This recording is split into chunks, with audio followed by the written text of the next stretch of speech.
Hi guys, welcome back. Today I'm going to be doing a quick update video and sharing with you all the books I am currently reading at the moment. So, the first one, well, there are going to be some spoilers for this. There are going to be possible spoilers for It by Stephen King, The Asylum for Wayward Victorian Girls by Emilie Autumn, and Frostblood by Elly Blake. So, first book I want to talk about is It by Stephen King.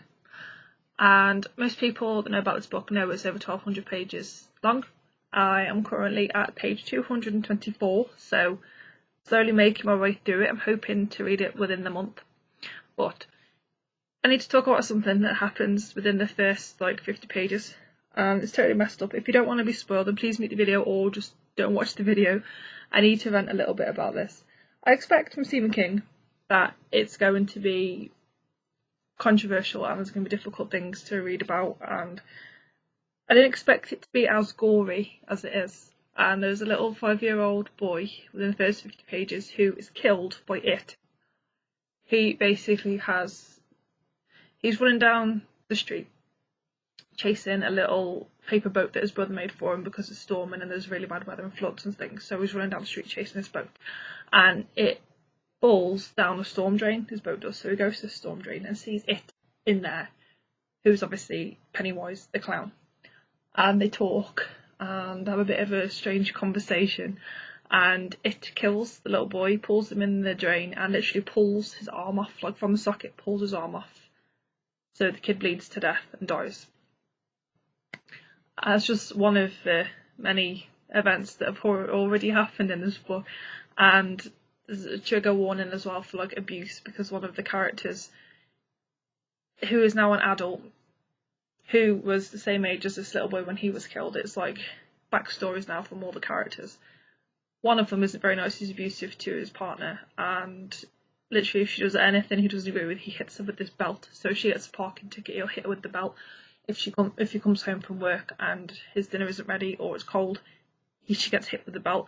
She is just really abusive and really horrible, which I'm finding quite hard to read about. I've got past that part now, but it's really sad, and eventually she has enough and leaves and beats the shit out of him basically, and gets revenge, all this pent up anger and hurt that she's had for years she lets out, and it's not very nice to read about. I found that quite hard to read about. Yeah, really gory. A few people have been killed and there's a history of it. I think from what I've read, the same thing occurs every 27 years, so 27 years ago he killed a few of these kids, and then it's happening again now. Well, they're all adults, so they're having to go back to Derry, the town where they all used to live, finally figure out how to defeat it. Hopefully put a stop to it. But it's completely so messed up. I'm enjoying reading it, but it's creepy. It is creepy and strange and gory and emotional, but I'm enjoying it. So that's it for it. The next book I want to talk about is this one. I'm reading it on my Kindle, by the way. Is this one, The Asylum for Wayward Victorian Girls by Emilie Autumn. This was a group read pick of the month, the spooky pick for October. I haven't finished it. I got halfway through and decided to DNF it because it's just too sad. Just too sad to read about. Again, trigger warning for depression, anxiety, bipolar disorder, suicide, all that kind of thing. Basically, there's a girl called Emily who's present day, and she is bipolar and suffers with anxiety and depression and things, so she's on medication. Her doctor explains to her that he's going to have to stop her medication. So because all that stops and what she's dealing with, she becomes suicidal, so she tries to kill herself and gets committed to this asylum where they tell her she's going to be kept for 72 hours. They're just going to observe some things, run some tests, and then she's going to be set free. But with the way it works, she has to stay in this asylum dealing with all the things that are happening to her and her bad treatment and the way she's forced to live, basically.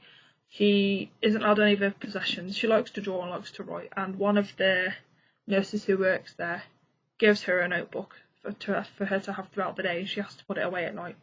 And she finds diary entries from another girl who used to live there in the asylum, called Emily as well, who lived there about 200 to 300 years ago. So she's reading all these diary entries of previous Emily's experiences of when she was at the asylum, and that is what I found difficult to read about. It's so sad. One particular incident, they're treated like vermin. All these girls are treated like vermin, despite the past, what's happened to them. Any mental problems they have, if they have any or all, they're just treated like shit, basically. One incident, they have to take it in turns every day to serve out the food to everybody else in the cafeteria, and Emily finds a dead rat in the soup. There's rats in the kitchen, but the kitchen staff purposely put a dead rat in the soup, hoping poison these girls, and they find the rat, the girls do, and they bury the rat, and all form an unlikely friendship, having to cope with all this stuff that's going on, dealing with the fact that some of the male staff sexually abuse them, they are tortured, they're hit, they're made to starve, basically, and I can't read anymore. I'm at my limit now with it. I like her writing style and the premise of it, and the fact that basically these two women unwillingly are kind of like communicating through time, which is a cool concept. I like that. So that's a good idea, I think. But it's just too sad, and I know it's loosely. The author said it's loosely based on her life. So whether she knows somebody that has been in that situation or whether she has herself, I'm not too sure. I know she does write some books, and I know she's a singer and all that kind of thing. I don't know too much about her. That makes it even more heartbreaking that she could have known somebody who's actually had to live like that. And it's eye-opening. It's an eye-opening book. It's kind of educational in the fact that you learn about how people had to live. But just because, this sounds bad, but just because people were made to live like that doesn't mean I want to read about it, kind of thing. I don't want to have to think about people in that situation. Being abused, sexually abused, being made to starve, not being allowed to bathe, being tied down if they disagree. I don't like that, so I'm not going to continue reading it. Even just thinking about it now, it's stressing me, it's giving me a headache. So yeah, unfortunately, from what I read so far, I probably would have, like, just based on like half the book, I probably would have given it about 2 stars, 2.5 stars. I do recommend it if you like this kind of thing, but I just can't continue with it. It's too sad, far too sad. And I'm currently reading Fireblood by Elly, which is a sequel to Frostblood. I'm not going to be talking about Fireblood today because obviously it will spoil it, but I do want to talk about the first book. So again, spoilers for Frostblood. If you haven't read it, please do mute the video or just don't watch the video. Frostblood is a fantasy novel. It's a series. There's 3 of them. I've got all 3. Fantasy book. All about a girl called Ruby who is a Fireblood, and as far as she knows, she's the only one known in existence who is a Fireblood who lives in a world of Frostbloods. So obviously they can wield magic, which is ice and snow and things, and she wields fire. So obviously, because of that, all the Frostbloods who still exist don't like her and want her dead because they see her as a threat. And people from a kingdom of Frostbloods invade her village, kill loads of people there and kill her mom in front of her. They murder her mom right in front of her, and she can see who's done it, exactly who's done it. Obviously she goes into a fit of rage, explodes, all of her power is pushed out, she burns those people, so she gets taken to prison.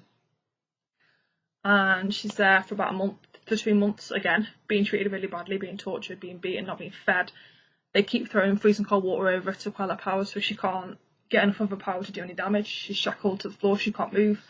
And then 2 people, a monk and a warrior, come to her, invade the prison and rescue her and take her to their village, the town where they live.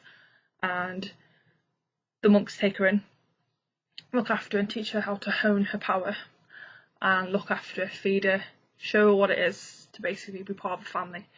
And she falls in love with a character, I won't say who it is, but she falls in love with the character, and they form a really, really good close bond. He trains her and looks after her, teaches her to fight.